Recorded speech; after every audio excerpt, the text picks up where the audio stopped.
রাধে রাধে সকলকে। গোপোষণার চ্যানেলে নতুন একটা ভিডিও। দেখতে দেখতে দুর্গা পুজো চলে গেল, এখন হচ্ছে কালী পুজো, তার সঙ্গে লক্ষ্মী পুজো।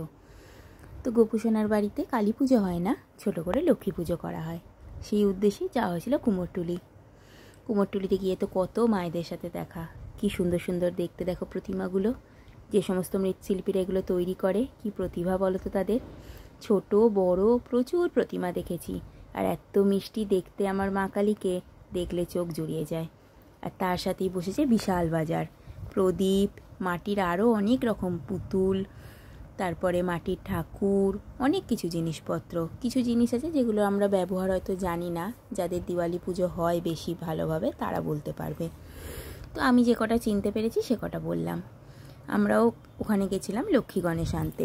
ওই যে দেখলে দাদাটাকে পছন্দ করে দিয়েছিলাম, ওই দাদাটাই লক্ষ্মী গণেশ আমাদের দিয়েছেন।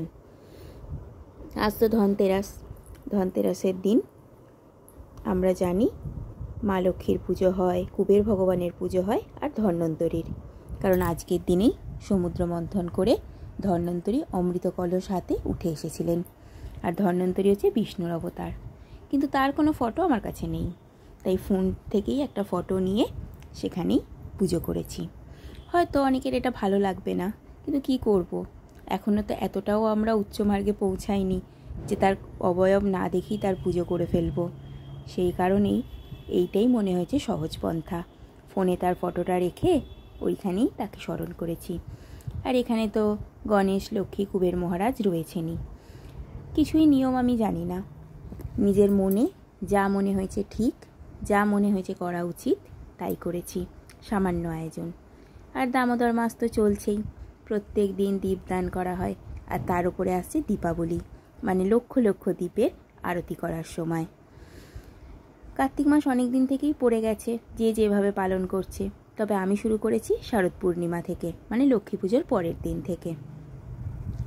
সেই দিন থেকেই দামোদরের উদ্দেশ্যে তুলসী কাঠির দ্বীপ বা ঘিয়ের প্রদীপ, তার মধ্যে কর্পূর দিয়ে যেদিন যেটা সম্ভব হয় আমি প্রদীপ দেখাচ্ছি বা দীপদান করছি।